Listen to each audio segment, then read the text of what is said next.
What's up, guys? Welcome back to another fine episode of Tall and Taller this week. Got a nice little episode planned again. Talk about the NFL draft a little bit, about the Michigan players that were taken the past 2 days, and then we'll go into the Michigan State rivalries and cover it from 1900 to 1909. Um, I figured me and you've been butting heads the past few days about the NFL draft and more about the Lions because Lions are dumb for their picks. The only pick I've liked so far is probably the Hendon Hooker pick last night for the Lions. But you want to claim otherwise. I mean, I'll let you say your piece and then we'll get into it. So I think you saying me wanting to claim otherwise is No, I'm not a little bit of a stretch, right?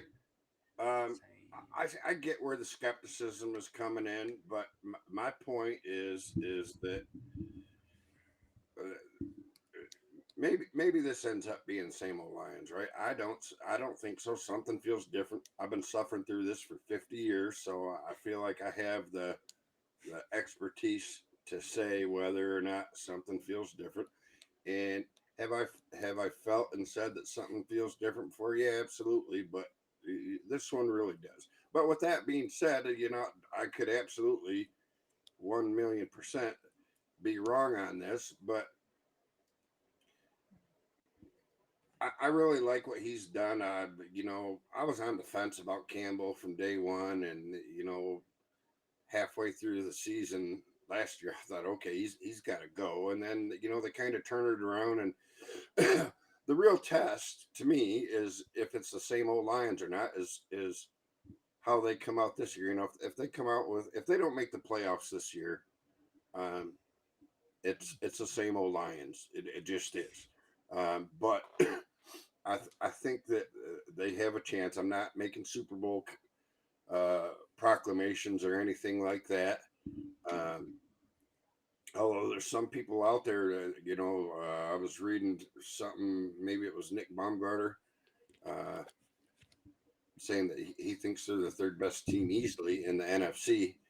Um, and that goes, but I, you know, they wanted uh, Anderson and Witherspoon, and there was a big gap in between those two and anybody else, and they went 3 and 4, I think, if I remember right. Um, So they traded down, and did they reach a little early for those guys? Yeah, they probably did. But the people that they wanted or needed that were available just weren't there.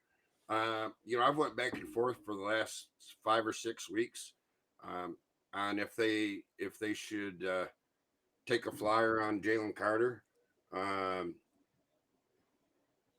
and that may come back to bite them in the ass as well. But I get it. They have, their organization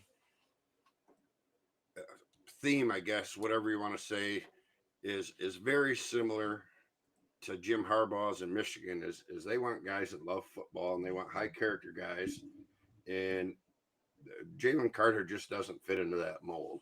And the Lions aren't um,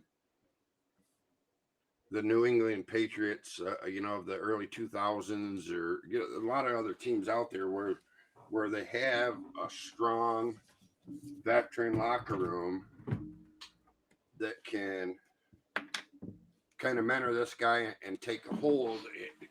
Right now, I think that, if they picked him and he turned out to be an idiot or a cancer or a million other things, that could easily destroy all the momentum they have. Talent wise, there's absolutely no argument, right? That he was a steal at 9, and had he not gotten into the trouble, he was probably a top 3 pick.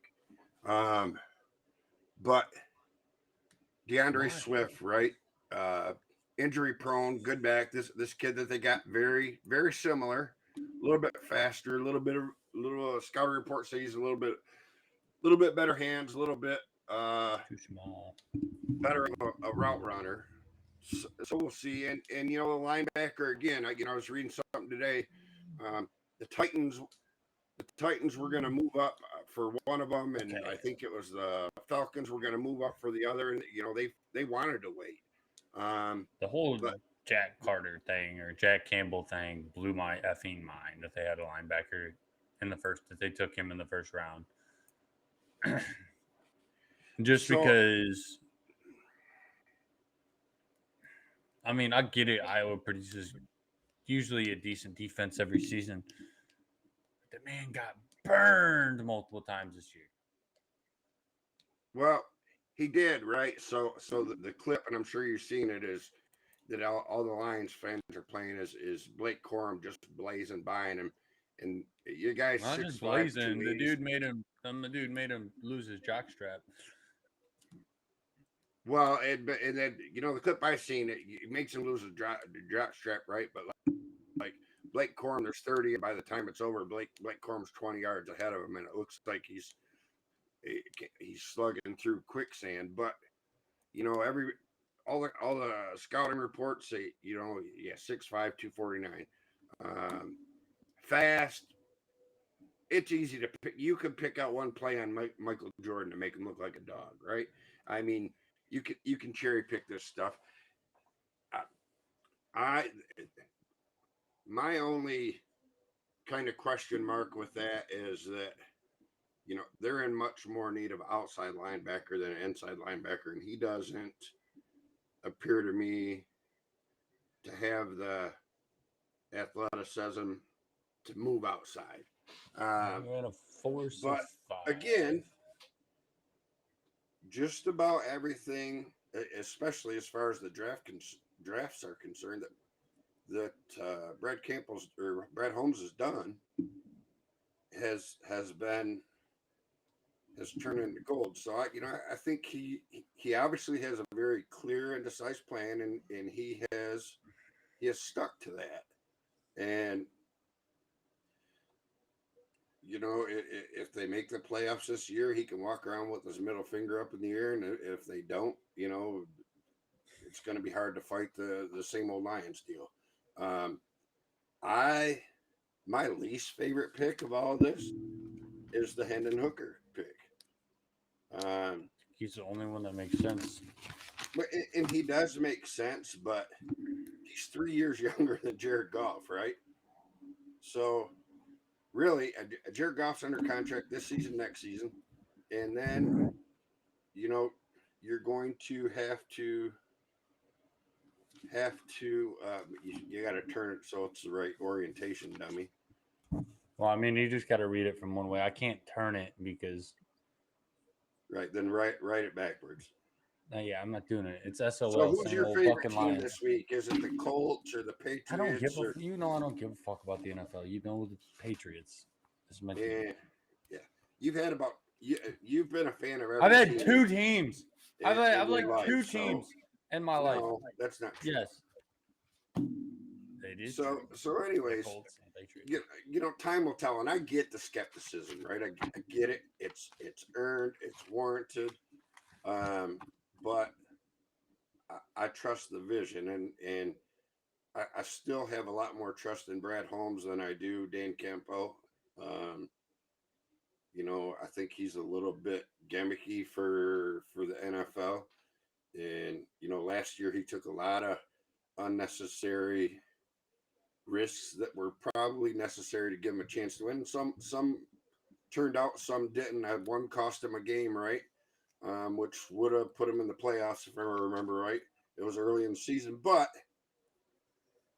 I like that style of football. But you can only get away with that for so long, and sooner or later, it's going to come back and bite you in the ass. So we'll see. But overall, I like the draft. I like the picks. I like where they're picked. Did they stretch or reach 3 or 4 picks? Yeah, they probably did. But if the guy's out there that you want, why not go ahead and get him? And I believe, right or wrong or indifferent, I think they got the guys, especially the running back and the linebacker that they wanted. So If your scouting department has convinced you and you're convinced that that's it, why not pull the trigger? And that's basically what Holmes said. Um, it's like, listen, we got who we wanted, um, and we're going to roll with it. So he has a plan. Is it the right plan or the wrong plan? Who knows? So far, it looks pretty good. This is year 3 for him. They've made a lot of progress. And if it's the wrong plan, it's not going to stay hidden for long. So we'll see. Yes, we will. Like, well, I was going to say something about the Hendon Hooker thing. I don't remember what I was going to say, though. So I like, the tight end pick, Laporta out of Iowa. I like that one too. They Mayer got rid was of Hawk. there. Cornerback Branch from Bama. Good. Hooker, like, I don't think I that's a think bad Hooker's pick. He I kind of got off track here. So Jared Goff, right, had a really good year last year. Had a great year with the Rams when they got to the Super Bowl. But I don't think, and hopefully I'm proven wrong, but with Lamar Jackson and who else got the big contract recently? Jalen Hurts getting $250 and $260 million. That means 2 years from now, at 30 years old, if Jared Goff gets the Lions to the playoffs or to the Super Bowl, then I think fuck it, you give it to him. But I don't think that Jared Goff is a $300 million quarterback by anybody's stretch. Well, next year is And a this free is where agent. the hooker pick comes in clearly, right? Is that if Hooker is as good or close to Goff in 2 years, you can cut him off, trade him, whatever, get a pick, and Hooker is your he's a cheap alternative for you to one, either carry you over for a year or two, or whatever. Maybe he turns into something and Goff's a superstar, and now you got trade material with Hooker. So it's all speculation at this time. That's kind of what makes it fun, but it's also kind of what drives me nuts. But Holmes come out last night or this morning and said that, listen, we're not expecting anything from the kid, especially for this year. Next year, we hope to get him in and around. So I think for him, it's a perfect situation where he doesn't got to come in and be the savior. He doesn't got to rush back from injury. And that's where I was going to go with it earlier. When I told you I forgot what I was going to say, you starting to talk about it was pretty much what I was. So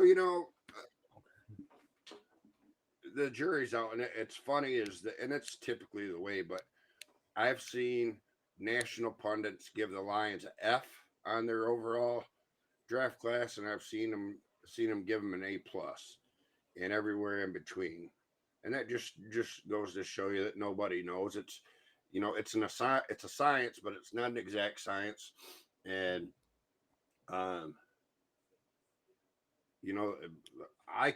consider the playoffs anything other than the playoffs a failure this season, and anything above the play, if they make the playoffs, the season's a success, even if they don't win a game. But you just imagine if they were to make the playoffs and make the conference championship game,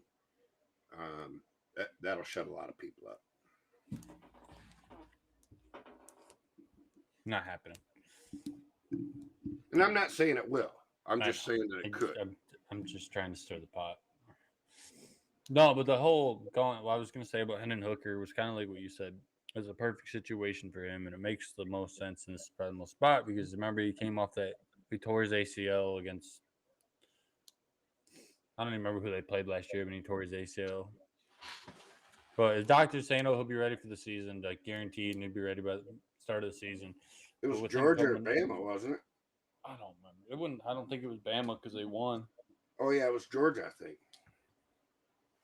Oh well. So before we move on, this just popped up on my Twitter. This is the Athletics pre-draft rankings, right?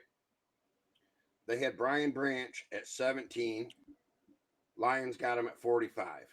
So there's a value, right? Gibbs at 22. They got him at 12, so they jumped, sure. Hooker 49 got him at 68 value.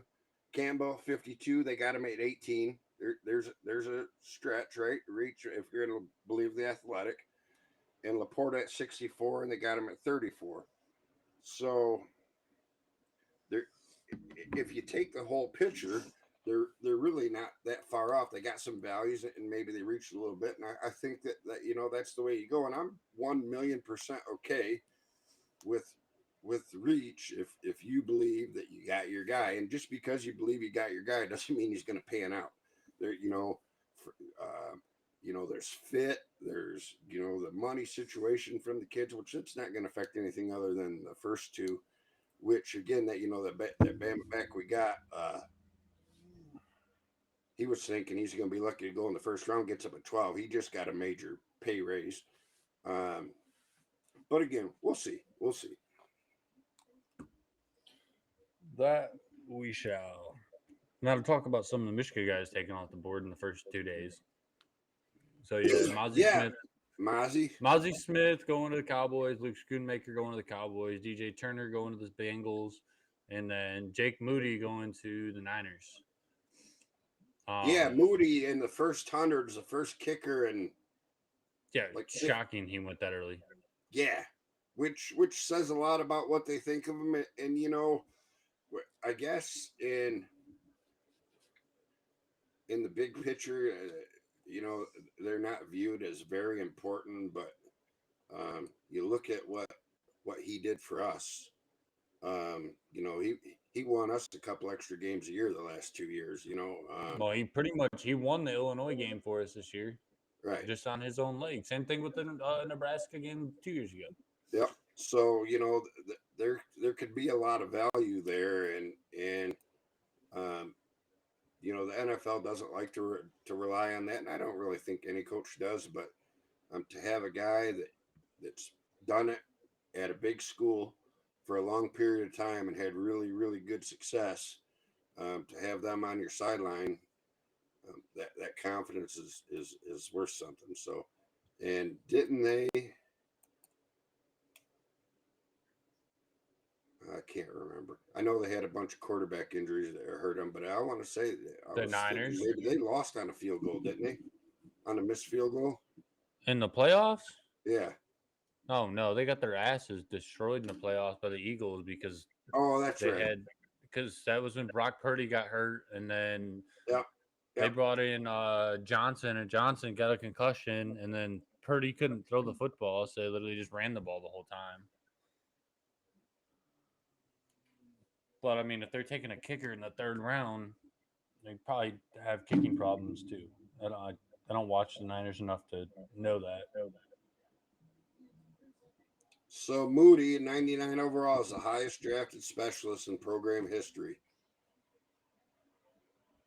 What do you say, program? Do you mean Michigan or you mean Michigan? Niners? Yeah. Michigan history. So previously it was Monty Robbins. He was a punter in the fourth round at 107 in 1990.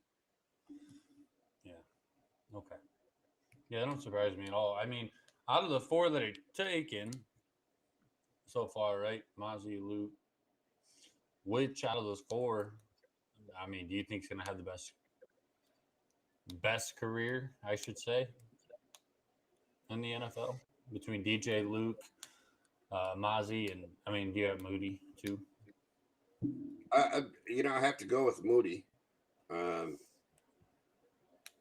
He, if you have the talent and can get picked by the NFL, kicker, you typically don't have to deal with the type of injury issues that everybody else does, right? A lot lower contact, a lot less wear and tear on your body. I think Schoon is going to be pretty productive, and I think Mozzie will have a good solid career too, and I think DJ Turner could. I think DJ Turner is going to have a great career in Cincinnati. I think he'll come out kind of have like his rookie year, normal rookie stuff, and then I think after that he has a breakout. I mean, he's going to join Dax Hill in the secondary.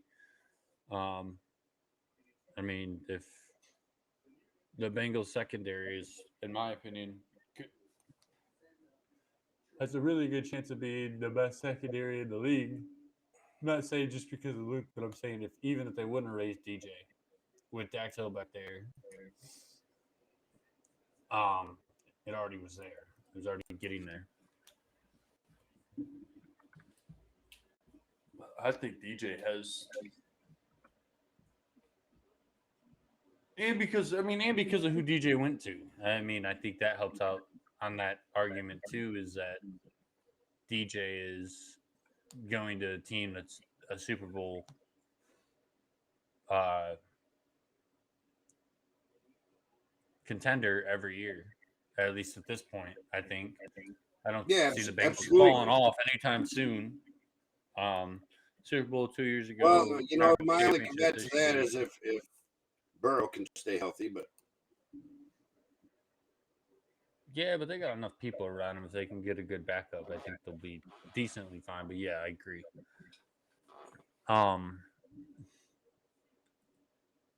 But like you said, I think all three. I think if one of them was to be a bust, I would have to say it would probably be Mozzie, in my opinion. Think so? Like, I'm not saying he's gonna be a bust because I honestly don't think so. But I'm saying if one of these three, because I think Luke is the Cowboys use tight ends a lot. I mean, you go back to Jason Witten. That's where Zach Gentry went. That's where Sean McHugh went. Yep. So they like Michigan tight ends coming out of college. I think one of them still plays there. I don't know. They might have just cut him this year. I don't remember. So that's kind of where I lean. And then the Cowboys. I mean, the Cowboys get. I don't know. I think it's more just it being in the Cowboys setting, and it's the fucking Cowboys that makes me think that more than anything. Right. But at least he can have his guns down there. Right. So by all accounts, he's not a dumb kid, right? I think he probably learned that lesson. But over the years, it still surprises me to this day that you get these kids in college and they're good and they're well behaved, and then they get to the pros and they just lose all their fucking minds, become totally different people. And I'm sure the money and I know the money and the fame have a lot to do with it, but you see a clean cut kid, it's got dreadlocks to his knees, and I don't know. There's just it's a natural evolution, because they're still kids, right? When they're in school, with the exception of like Stetson Bennett and Hendon Hooker, right? 25 and 26, but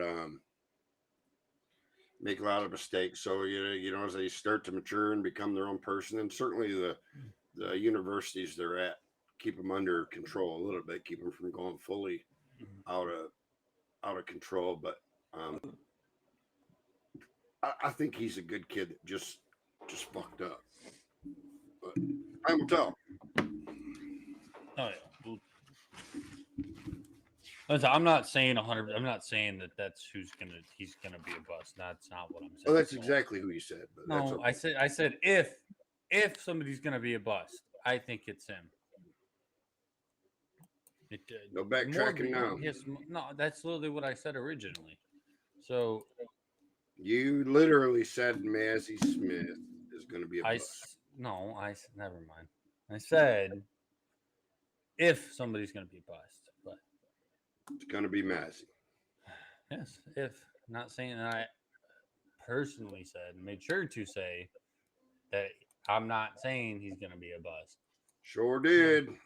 Mm-hmm. That's great fucking news that I like to hear on a Saturday morning, sorry.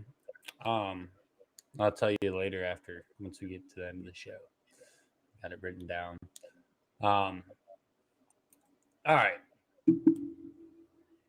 Last week, got into the Michigan State rivalry a little bit. Went over the first game of the year, first game of this um, series back in 1898. Um, this week we're gonna do 1900s, 1909. I got a bunch of notes. Pretty much, it's pretty much story time.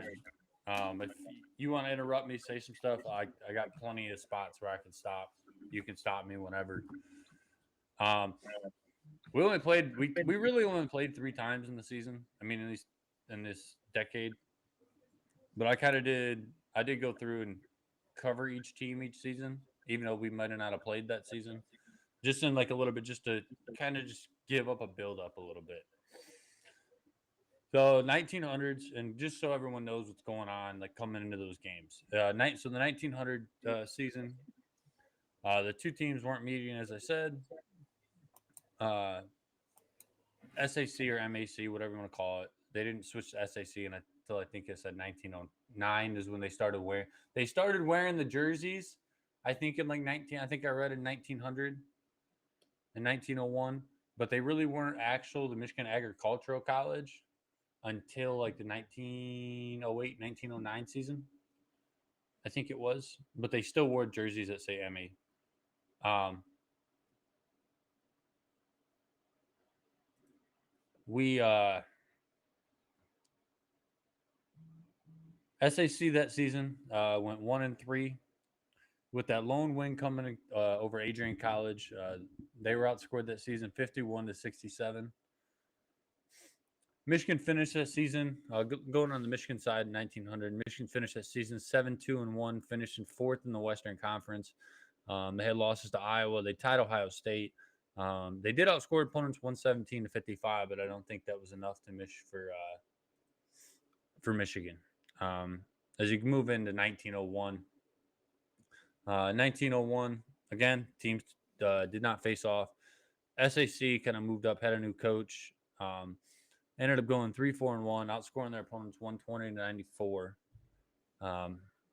Not a good season, not a bad season in my opinion for them. Really a 500 season, other than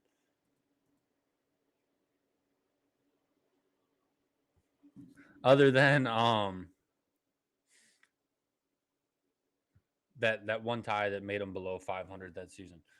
Going into Michigan that season in 1900, where Michigan finished 7-2-1, finishing fourth in the Western Conference, uh, wasn't enough for the coach at the time, as Michigan decided to bring in Fielding Yost, a legend. Turned out to be a legend for the University of Michigan. Um, and it instantly paid off that season in 1901 as Michigan won all 11 games. Uh, this was the first of many of the Yost point a minute teams, as they outscored all their opponents 550 to nothing. Um, they won the inaugural Rose Bowl that season 49 nothing versus Stanford, and they claimed the national championship in the Western Conference that season. So going into 1902 was the first game since 1989 that Michigan and I'll just say Michigan State had played. SAC Michigan State came in at 1-1, was coming in looking for respect, but had their hands full with Yost points a minute juggernaut, who was riding a 13-game win streak and 2-0 on the season. Uh, they had outscored their first opponents, Albion and Case, 136-6.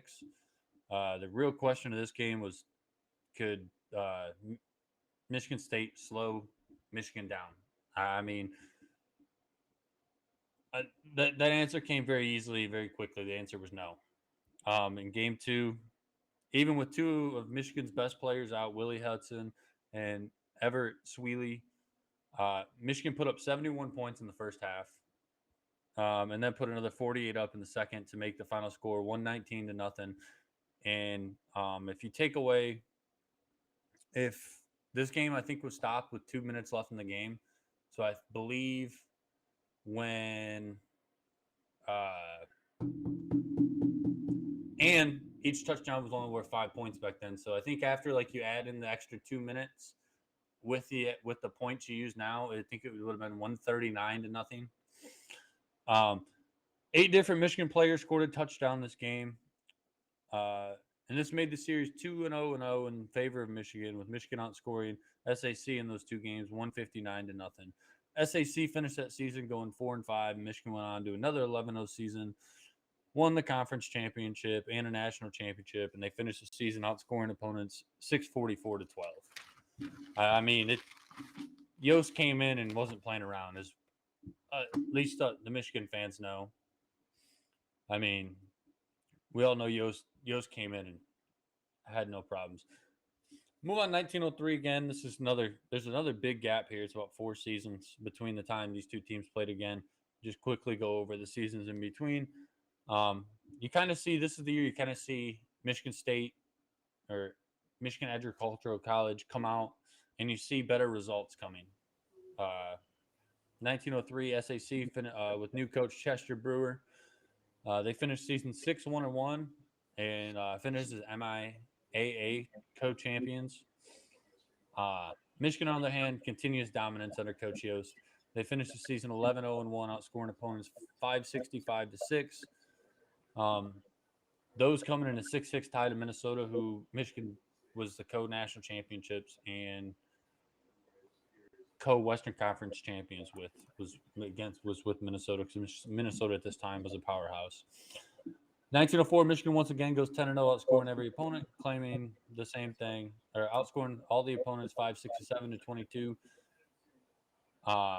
Claiming again Western Conference co-championship and then co-national champions.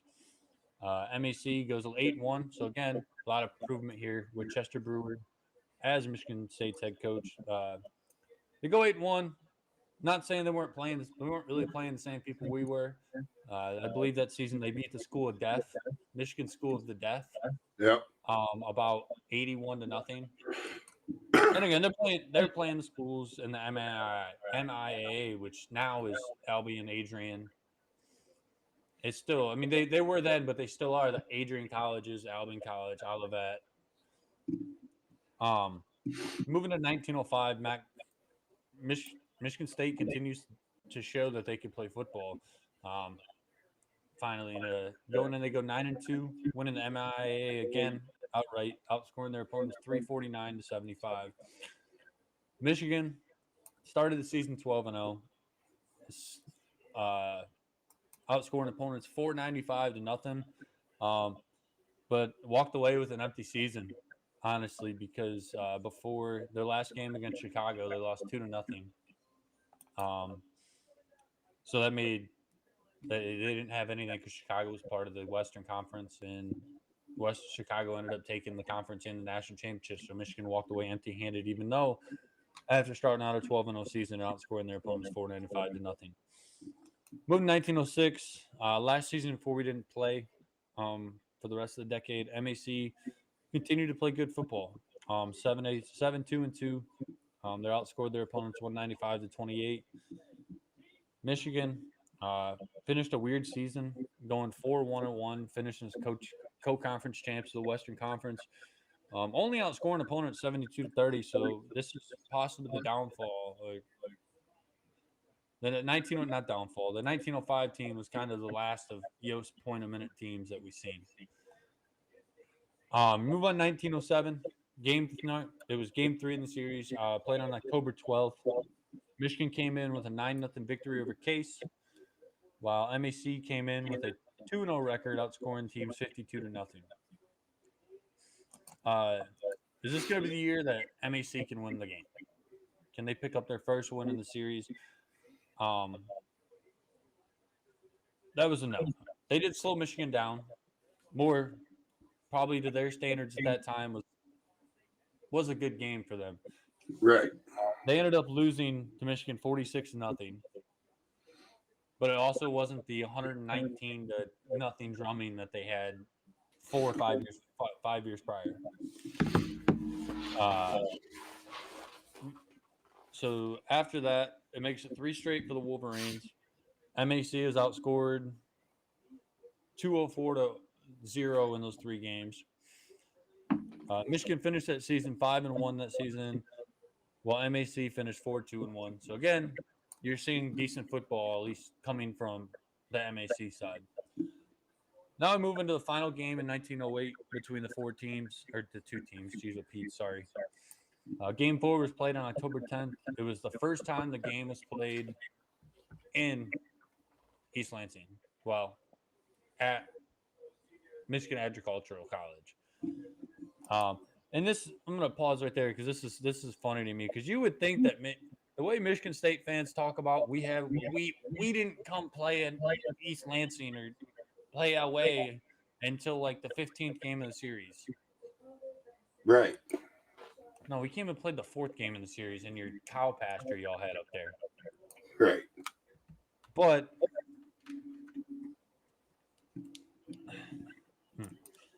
going back real quick, so all these years that we weren't playing, Michigan's MAC was playing Michigan's freshman team and still losing to them. I think they went like 1-3 or something, or 2-2 or something like that against Michigan's freshman team back then, like in those seasons when we weren't playing in between the second and these games. I did want to point that out. I just thought that was funny. Is they had to drop down because they couldn't hang with the big dogs, and then came back to the big dogs and got beat again. Not as bad, but uh, this is going to be the first game. It was MAC's first game. It was game 4 of the season. Uh, they were looking for their first one over Michigan. Could they actually play with the Wolverines? Michigan had come into this game 1-0 after defeating Case 16-6. It was a no doubt that the Wolverines would roll at this point. I think to everybody's minds, probably back then, even with to fielding notes, everything like that. Well, this year's game was not. It was not true. The 4th game produced a tie, a 6-6 tie. It was considered the upset tie. Everyone from Ann Arbor treated it as a loss because there was no way that the Cow School was going to be able to compete with the powerful Wolverines. Correct. This game was also the first time that Michigan played at MAC, as I said so earlier. I said so. The series now sits at 3-0-1, going into the next decade. That season, Michigan finished season 5-2-1, outscoring opponents 128-81, and MAC finished at 6-0-2, so undefeated season with 2 ties, outscoring opponents 205-22. This marked the last time the teams would play in this decade, not playing again until the 1910-1919 season or 1910 season. So looking at the summaries from 1900-1909, the number of head coaches each team had 2 games played. Michigan played a few more games that stretch. The wins and losses and I guess you can say the tens, the 1000s. Michigan had 82, was 82-5-3, 82-8-3. I'm sorry, and Michigan State was 58-21-7. Michigan had a 90, pretty much a 90% percentage win percentage that year. In those tiers, all 10 seasons for Michigan were winning seasons. 7 were winning seasons for MAC. 3 losing seasons for MAC. National championships, Michigan had 4. Michigan had 4 All-Americans. I mean, there at the end, you could kind of see where you could see Michigan State kind of come back into the rivalry, kind of get back, not back into it, but they were able to play with Michigan. They tied us. Everyone in Ann Arbor is probably distraught at that time, kind of how we were 4 or Right. 5 years ago. That's all I can imagine is, oh no, the Cow School beat us or tied us. Our season's over. Fire Coach Yost. That Right. Absolutely. if there was social media back then, Oh, geez. this is exactly the stuff you'd be seeing is the stuff that we've seen with Harbaugh after the 2020 season. 100%.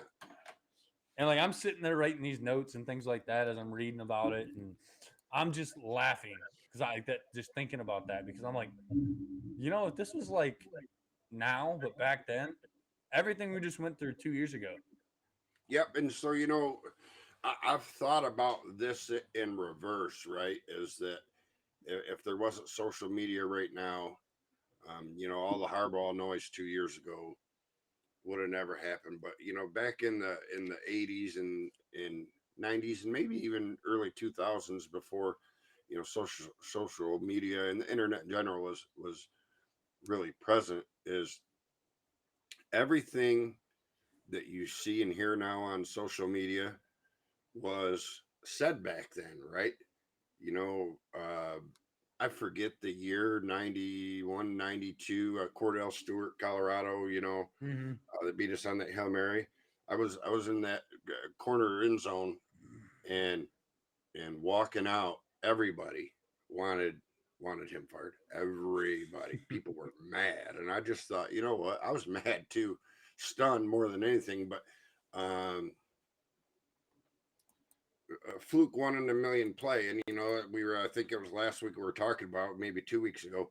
Um, Michigan has had more than their share of those fluke bad luck things that just haven't seemed to go their way. But it is what it is. But yeah, that stuff's been around forever, and that was my point. And that is, you're spot on. If social media was back then, sure, the verbiage would have been a little bit different, right? Because they talked a little Yeah. bit different, but the point would have been the exact same. Oh yeah, 100%. Why are we? Why is this school who has like 100 people that go to it? Like, why are they competing with us? I mean, it just made me laugh thinking about that. I mean, I know I didn't cover 1909, but we didn't play, so I know I didn't cover that. But I think we ended up with about the same record as we did the year before. I'd have to go back and look. I don't remember. Yeah, Um, 1994 was when that. the Uh, Stewart. yeah, so that was the last time Colorado was relevant too, as well. You and I have talked a little bit about Deion and what he's doing over there. Oh, we can go into that. I would love to talk shit about Deion Sanders right now. And you know what? I've never really cared for the guy, right? He's just a little bit too full of himself Me, for me, my taste. me, me, And me. the only thing that's kept me from outright hating him is he's been able his whole life to back it up with his talk, right? Um, him and Bo Jackson, baseball, very successful in baseball and football, right? I think Deion's a little bit overhyped, is where he stands all time. But he's a self promoter, right? But he really started to win me over when he went to Jackson State and did everything that he did. And Well, he um, preached a dream, but he preached a dream there and then fucking left it. right, and I don't begrudge anyone leaving any place to make more money, even though money's not the driving force for him. His ego is, right. That's just who he is. But he sold everything so hard and acted like that's where he was going to make Jackson State Bama, is the way he talked when he first got in, and then he just basically bailed in the middle of the night, right? And then he comes in and tells these kids, "I get my Louis Vuitton, get your shit ass baggage out of here," whatever he said, basically. Um, so I'm liking him less and less again too. And when he first got to Colorado, I thought I still do think he will succeed, but I thought it'd be cool to kind of watch the journey. But I hope they fucking lose every damn game. and yeah, that's where I'm at this point. Um, I get what he's trying to do. When he's doing it on a bigger scale, but I think he's kind of copying in a scale that more fits his personality than Jim Harbaugh. But Harbaugh went out and was climbing in trees and doing satellite camps with no shirts on to bring attention to who himself, which brought attention to what the program, and I Yeah. think that's Deion's end game. But um, Like you man, said, you said the other day when we were talking, is that you were like, you said, I think we talked about the old schoolness of it. uh, And if anyone's doing stuff more old school, then um sorry, I thought a Michigan player just got drafted. He did not.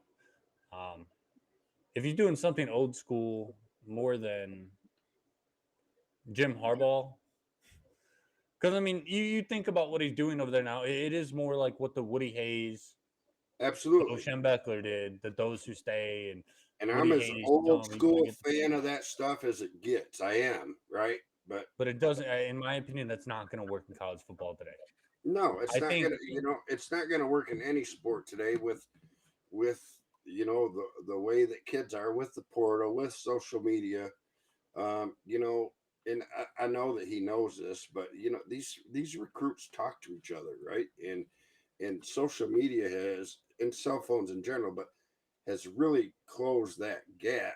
You know, you get a guy that you met at Florida at football camp last summer, right? And you're from Maine, and this guy's from San Diego. Hmm. You can communicate in a matter of seconds. If you Yeah. have a bad experience or something that rubs you the wrong way anywhere, but at Colorado, since that's what we're talking about, right? I mean, your friend group of recruits know about that in a matter of seconds, and Again, with social media. I think the wokeness has a little bit of play into this too. Is that you can just um, it can work for you really fast or against you really fast. And I think there's enough momentum, with like when the players come out saying that Deion wouldn't release film to them for them to show other coaches in the That's portal. Well, that's a Bo Schembechler, Woody Hayes, Jim Harbaugh move all day long. And there used to be kicking and screaming about that back then. And I just think that's one of those things that you can't do.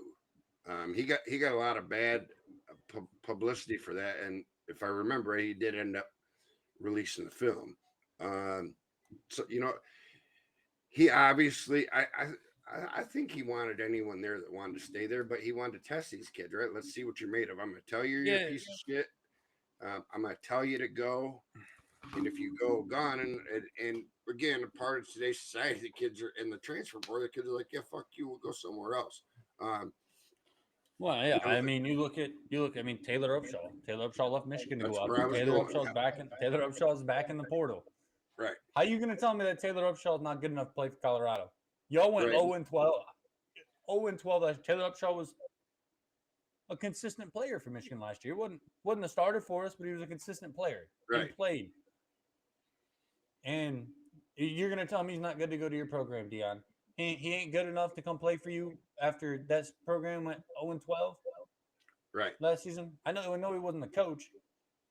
Right. But yeah, here you got a kid that contributed pretty decently to a CFP team, and you're telling him no, thank you. I think Taylor Upshaw is just like whatever. I think, Oh, yeah, I he's not. think He's nothing special, but he's a no, good. not He's a not on the good. elite college football scale, but I think that Taylor Upshaw, I think Deion reached out, recruited him, and I think that he thought, yeah, I'm gonna go play with Deion, right? Prime time. And then he got there and he was like, oh my God, this is what the stadium looks like. This is what the training room looks like. And they've made improvements, right? But it's still not Michigan or Bama or, you know, 15 other schools. They're not them. They're they're not, and they probably never will be. Um, but I think it says a lot that the kid never really went through. He never even went through a training camp with him, right? Went through some spring practices That in was a it. spring football game, and that's it. And it does sound like he left on his own free will. Not he. I don't. It doesn't sound like he was one of those kids that was asked to go, but Yeah, no, maybe he was. I don't know. I know, but off of Taylor Upshaw, kind of off this topic, does Michigan try to go get Taylor Upshaw back? Because if there I was don't. no, this is just like I can't think of the word I want to say. Question, but type of question. Hypo. I don't know. Screw it. I don't. It depends how he left in standing with Yeah, if his he didn't burn any teammates bridges. and Coach Harbaugh, right? And I don't remember anything publicly through social media, but he could have still burnt some bridges. If he called it with everything, there's a right way and there's a wrong way to handle things, right? And if he got a hold of Harbaugh and said, "Hey, I want to enter the portal, and this is why," and Harbaugh shook his hand and said, "Good luck," or said, "Hey, let's work on some things," and he said, "No, I think I just need to change," and he left. I think if Harbaugh feels like he could help them, he'll welcome him back, right? But Yeah. I think if J.J. McCarthy was in the same situation and left the wrong way, I don't think Harbaugh would. I don't think Harbaugh would. Oh yeah, no, I agree. Harbaugh would be like, "Fuck you, goodbye." So, and Upshaw wasn't like he wasn't a super elite player for us, right? He was very good contributor, but um, I just feel like Harbaugh would tell Tom Brady, "Fuck you" at that point if he left the wrong way. That's just part of who Jimmy is, Well, I would have loved to be a fly on the wall during the whole Eric All, Cade McNamara stuff. Absolutely. That would have been insane. But ew.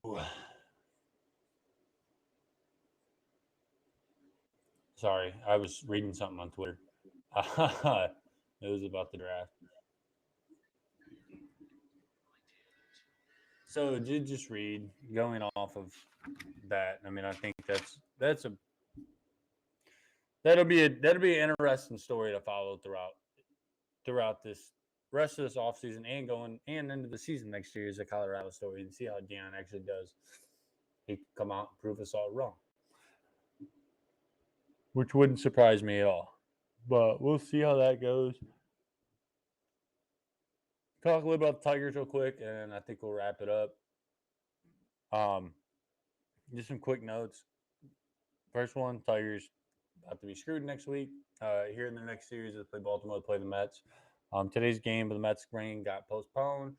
It's not being made up. So now the Tigers have to face Justin Verlander in his first game back, and they have to face Max Scherzer. Um, and then we play, as I said, I told somebody, I don't remember who it was, but I told them about 2 weeks ago that they're not 2 weeks, like towards about a month ago now, because I guess the season's been going on for about a month, was that Javi Baez would break out of his spurt. Javi Baez has broke out of his spurt.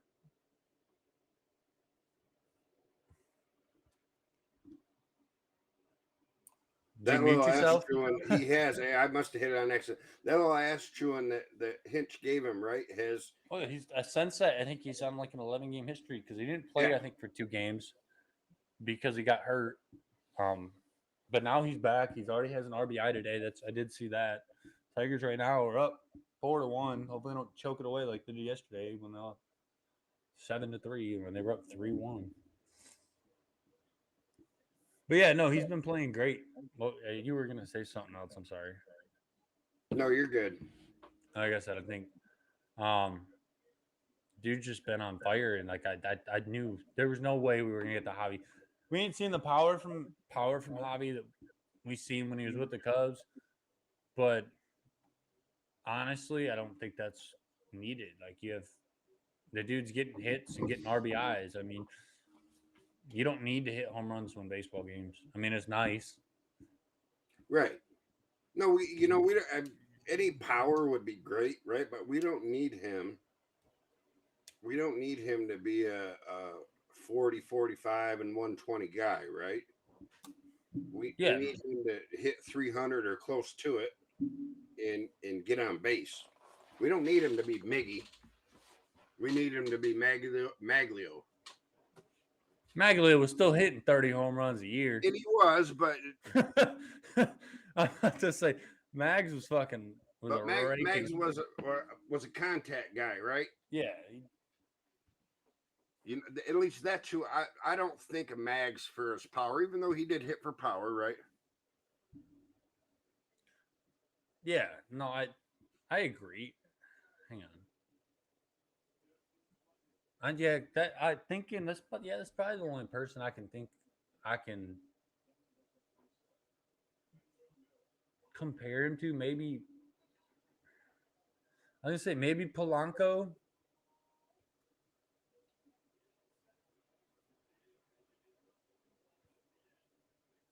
But yeah, probably yeah. Other like you said, other than the power, I mean, Baez used to have the power. I don't know if he's just not hitting good, or if he's just not seeing the ball good enough to hit for power, or if it's gone. Right. I mean, it would be real nice. Okay, Tigers, let's go. Don't lose, please. Um, I mean, when our two people with most home runs this year is Kerry Carpenter and Nick Maytime. I mean, two people you probably didn't expect to come out and be two best home run hitters in our team so far this year. You probably expected Spencer Torkelson, Riley Green, probably Baez, honestly, to start the year. But I think that we're seeing a different Baez at this point. So, but we'll see. Tigers play doubleheader today. As of right now, they're up 5-1 going into the fourth inning of the first game. And then I think the next game starts at like 5 tonight, 5 Eastern time, 4 Central. Um, but we'll see how it goes. You got anything else you want to talk about? So one thing real quick, I just want to see where you stand on this, and I already know, but I want to see your reaction, right, and hear what you have to say. Is since really last fall, but it really built momentum early winter this year and late spring. There's a big consensus in Detroit. I think probably some fans, but Detroit sports media especially, that are just madder than fuck about the whole Miguel Cabrera situation. That the Tigers are paying him and he's holding them back, and that he should just retire, right? And the dude's still batting. There's a big article in I don't remember if it was the News or the Free Press. I'm pretty sure it was Len Henning from the Detroit News today that I read, that is demanding that they just pay him his salary and cut him, and that this is a mandate from the only reason he's here is because of Chris Ilitch and Hinch and oh shoot, Scott Harris are just doing what they're told, that they don't want Cabrera anymore. So how would you feel? How would you feel if they cut Cabrera this morning and just paid him his money? I would tell them to absolutely eat a fucking cock. Excuse my language, but Scott Harris, get fired on the fucking spot. I don't like Scott Harris so far. Scott Harris, I originally was very liked what he when he originally came in. He's made some moves that I've questioned. He didn't bring anybody in really when he should have. He got rid of people. Why are we trying to rebuild? We had a good team last year. Everyone was just hurt. We didn't have a good team last year, right? I know. You know what I'm saying? Like the on players paper we did, right? And the players that we good. had were good enough to actually be good if everyone could stay healthy. I don't think this team's. The more I watch this Tigers team play this year, yeah, they're 9-15. I could very well see this team being a 10 over 500 team at this point, though. And if they, because the bullpen, 1984, bless you boys year, we've always been a cold starting team, and the weather has a lot to do with that. We play in Michigan in April, and it snows still. Not right. Yeah, we got snow coming tonight, right? we're towards the end of April, so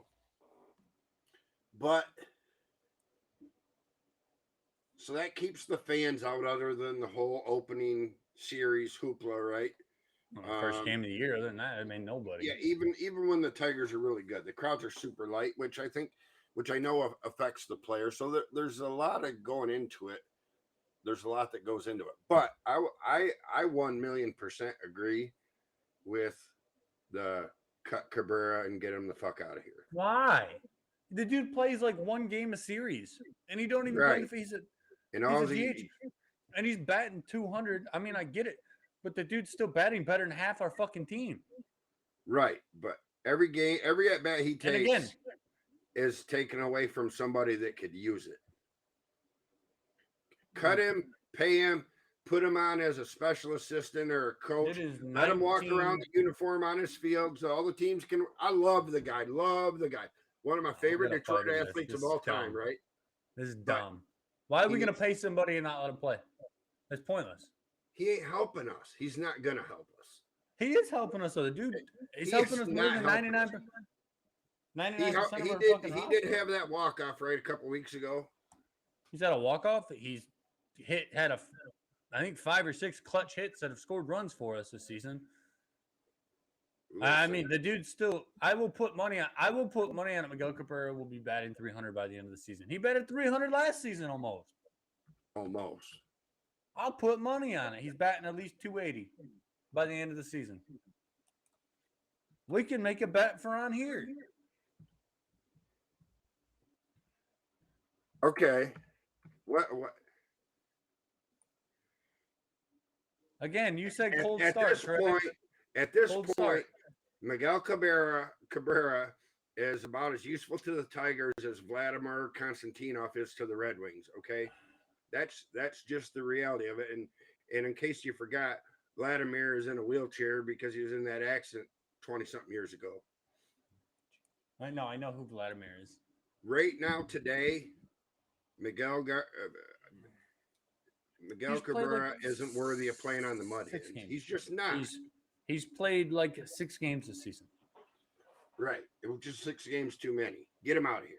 So there's plenty of time where other people are getting their playing time they need, especially when he's a DH. Listen, his hips aren't getting any better. His knees aren't getting any better. He's not going to get stronger, right?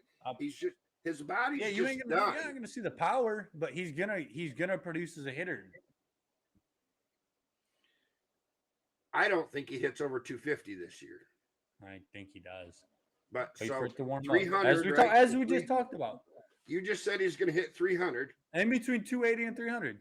If he doesn't hit 300, no, 280. You got to do 100 push-ups a day for a month on video. Hell no. I don't even do that like for fun. Why would I do it for a bet? I don't know. I don't want to do that. I can do like 60 push-ups and then I'm done. I want to be done. I do the bare minimum. I don't know. I do got my police testing coming up. So okay, here's the deal. If they lose or if he hits over 300, I will do in between 280 and 300. No, there's a big difference between 280 and 300. You said 300. Not anymore. Not in this baseball. Not with dead balls. You just said almost guarantee he's going to hit 300 by the end of the year. 200 is the new 300 in this time of baseball. Okay, so let's go 290 and above. All right. If he hits above 290, I will do the podcast in any attire that you pick out for me. Doesn't matter. I'll wear a dress and lipstick or an Ohio State jersey, whatever it is. And if he hits under 290, and that means 289.9, you got to do the same. Okay, deal. Season. End of the season. So we got like October. So October, I'm going into November. Tigers are going to be in the World Series. Yeah. He's going to be hitting 350, 440 home runs now that he knows. Tigers in the World Series, that means that he's indeed hitting over 300. At Miguel Cabrera, I need you to like crank up your game now. I know you've just been holding back, waiting for me to make this bet. So go ahead and crank it up for me. When you hit a home run tonight, because you're probably playing a game too. When you hit a home run tonight, just know I'm going to be calling you talking shit. You go ahead. Because that man deserves everything to play. No argument for he wants to play. He is a top, for sure, top 5, probably top 3 Detroit athlete of my lifetime. And he has done more. Who's better? Is it not Detroit athlete, but who's a better Tiger? You think he's the best Tiger in your lifetime? Well, JV's a good argument. So the big difference in sports for me is the difference in my youth and your youth. In my youth, right, the teams were great and they were all winning championships. And I'm talking about your age now and younger, right? And even a little bit older. But, the 84 Tigers, it would be, and I'm not talking about who's better here. I'm talking about my favorites, right? But it's for me, it's hard to beat Jack Morris, Alan Trammell, Lou Whitaker, Cecil Fielder. I could go on and on and on. But um, you know, Rasheed Wallace is for sure ahead of him. And then he's probably. Did you just put Sheed Wallace in front of Miguel Cabrera? As my favorite Detroit athlete. Not Oh. best, not best. See, I would guarantee you that Chauncey Billups is ahead of Miguel Cabrera for you. No, he's not. You would lick Chauncey's ball sweat if he Christ. let you. Well, when he's hopefully the new coach of the Detroit Pistons, Rasheed Wallace is the assistant. If that happens, Pistons will win a championship. I want watch. Oh, that hurt. I've been sitting for too long. All right, guys. You're lucky I didn't just dig in there because I could have dug in and we really could have got into that, but it's already an hour and 6 minutes into the show. Right. We'd have been We probably have been arguing about oh yeah. But yeah, guys, we'll see y'all next weekend. Unless something big happens, we might pop up again for another show. Hope you all enjoy your weekend. Go follow us on Twitter, Facebook, wherever, Spotify. Subscribe on YouTube, please. Continue to do your all's thing. Had a good viewing last week. So thank you all again for everything. As always, go blue. And I'll let Ben go and do a sign off if you want. Hell, go blue, go Lions, and cut Cabrera. Shut up.